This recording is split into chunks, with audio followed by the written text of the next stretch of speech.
Nick, are you still with me? Yeah, I'm with you. I'm still with you. Woohoo! Awesome. So tell me a little bit about the Lost 80s tour and how you guys got involved with that. The Lost 80s tour is something we've done actually every year now for quite a few years. It's a multi-band sort of extravaganza of 80s music. And it's got bigger and bigger since we've been doing it. So like this year, I think it's the biggest one yet. I think we're doing about 25, 26 gigs, something like that. So really big, quite big venues. So everyone does, not their full set. They'll do 3 minutes, half an hour, that kind of thing. Some people do less. But yeah, it's fun. Crowds are very appreciative. We have a really good time. So, and here we are again doing it. Right. Yeah, and it's seems to be a really good lineup as well. How do you guys make contact with the other groups in order to make this tour happen? Well, this tour is put together by a guy called Rob Juarez, who's of the Boss Agency. So he kind of coordinates the whole thing. He's been our agent for many years. So, and so he tends to obviously want to put us at wheels, give the audience a good time. So they have to play Wang Chung tonight, So that's how all the bands come together. Occasionally, like Wang Chung worked very closely with Cutting Crew, the band Cutting Crew. So like last year, we toured together. We sort of played on each other's music, on each other's sets. So we literally kind of merged our two bands. So we got Cutting Crew on that bill. But apart from that, I think Rob kind of pulls everything together. What is your fondest memory of playing in the Bay Area? Sorry, say that again? Oh, I was going to say, I lost you. What was your favorite venue that you've played in the Bay Area in recent years? Oh, God, I'm sorry, I can't hear you. No. You're coming in and out. Can you say that again? Sure. Sorry. That's okay. So what is your fondest memory of playing in San Francisco Bay Area? What's my memory of it? Is that what you said? Of playing in that area? Right. Did you say that? Oh, I love that area very much. Played there many times in different places. I remember playing back in the 80s. We played with the Cars at the Cow Palace, I think it was, in San Francisco. We played all different types of places in that area. So, I think it's so beautiful there. I absolutely love it. And the Mountain Winery, I think that's what specifically where we're playing in that area, isn't it? That's one of my favourite venues of all I've ever played in.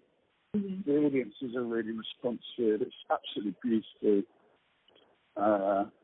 There's something about it that's just stunning, So that's something I always look forward to playing. And where can people find out more about you guys online? What would be the best website to check? What's the best website to check for this tour? Is that what you're asking me? Yes. I can't hear you very well.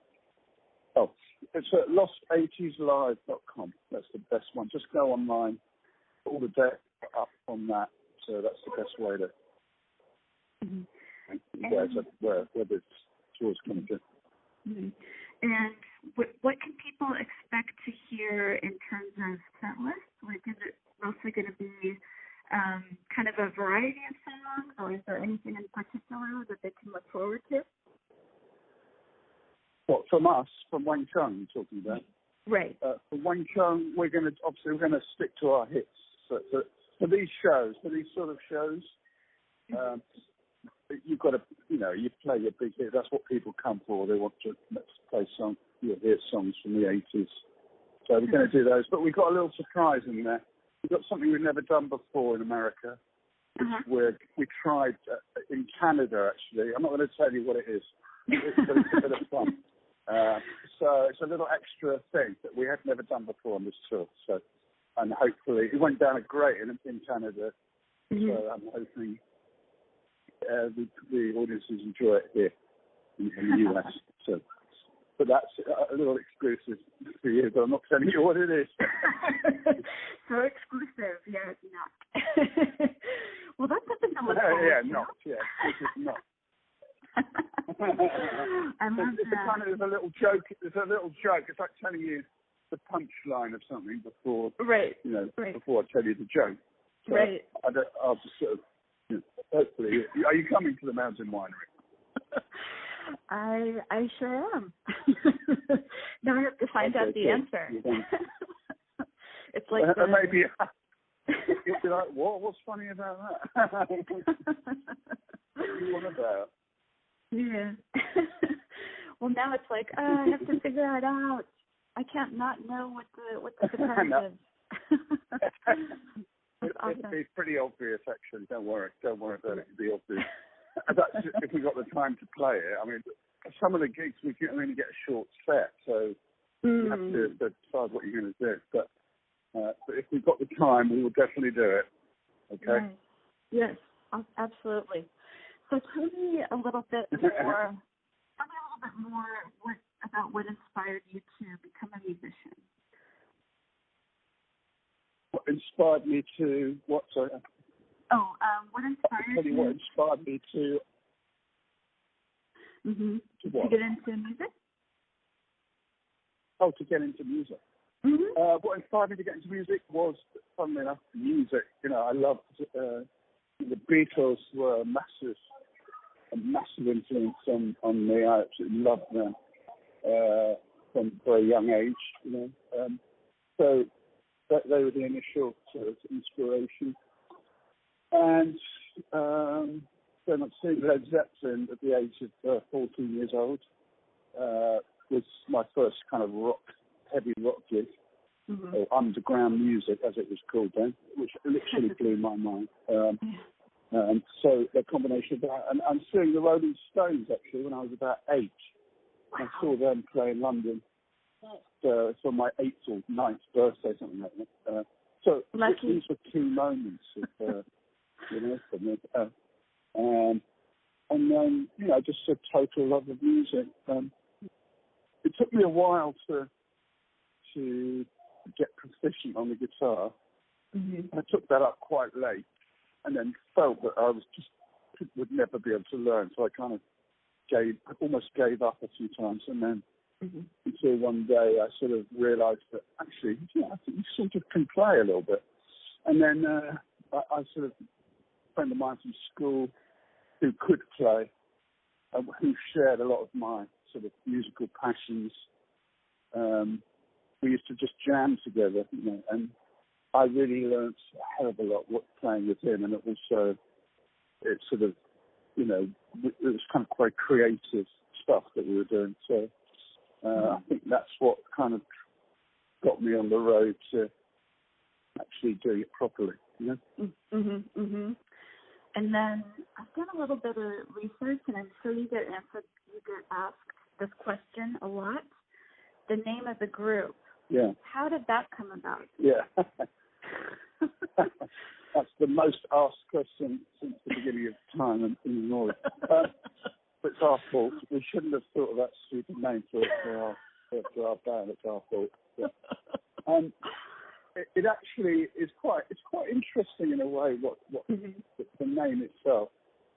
It's sort of Jack from Wang Chung was reading a book about the German electronic composer Stockhausen, Hans Stockhausen. And there was a footnote in one of the paragraphs about this thing called Wang Chung, which basically means kind of perfect pitch in Chinese music. And he kind of, I don't know what made him think that would be a good name for the band, but But he kind of sheepishly put it to me, thinking that I would say, "You've got to be joking, man. That's terrible." And I really liked it. I don't know why. Something it appealed to me, you know. So he was quite amazed by that, and we decided to go with it. So it sort of sounded, it had a kind of quite a deep meaning, that kind of, you know, perfect harmony in music, but also it had a slightly more trashy reading of, it sounded like the guitar, you know, the Wang Chung. So it sort of had a kind of silly meaning as well as a deeper meaning, which a bit like Wang Chung, a bit like our music. Our music can be quite silly, but quite deep as well. So it seems quite a good way of representing us. And we talked about the Beatles, or you mentioned them a little bit earlier. You guys actually recorded at Abbey Road Studios, is that right? That's right, yeah, we did, which is amazing for us, you know, as Wang Chung fans. So Jack was just as big a not Wang Chung fans, as Beatles fans. Jack was as big a Beatles fan as me. So to be able to record at Abbey Road, and not only that, but in Studio 2, where they did all their, you know, the actual studio at the same room, and on the same mixing desk as well, which at that time, you know, Abbey Road hadn't been refurbished. So it was a bit kind of run down, actually, but so everything was the same, and the desk was the same. Some of the equipment was the original equipment, slightly out of date. But so for us, that was added to the magic of being there, you know. And then the best bit of all for me was, you know, I'm a left-handed bass player, so. And on dance hall days, you know, my bass wasn't sounding quite right. We needed to get hold of another left-handed bass from somewhere. So the engineer goes off and he said, "I've got an idea. I know where I can get one." So he goes off, and the next minute, this guy walks in holding a left-handed bass, saying he's from the bass rental company, and it was actually Paul McCartney himself, you know. So he basically Paul McCartney lent me his bass to play on Dance All Days, you know. So that was kind of amazing. I was so excited, and so I literally speechless. I couldn't speak, you know. But it was our first hit record, so I guess his bass brought us good luck, you know. Yeah. Well, you guys have had a good run in the States over the years as well. What do you think about your music resonates with, you know, the U.S.? You know, what is something that we touch on? Why do I think it? Why do I think it resonates in the U.S.? Is that what you just said? Yeah. Is that what you just said? Yeah. Why do I think it does? I think partly because I think Jack and I are big lovers of American music. I mean, we love, obviously, Beatles, and we love many things in the UK, but we also loved American music. So I think it was in our sort of DNA, if you like, a bit. So I think we would naturally express our music in terms that maybe might work in America, but without sort of not in a calculating way at all. It's just natural, you know. That's point one. Point two, I think Jack's voice is the sort of voice. Some voices of bands that do well in the UK don't. I just know when they're not going to work in America. They just aren't the right voice, and that, there's many examples of that. But with Jack, I think that his voice did work. It was right for America. So that was another thing, you know.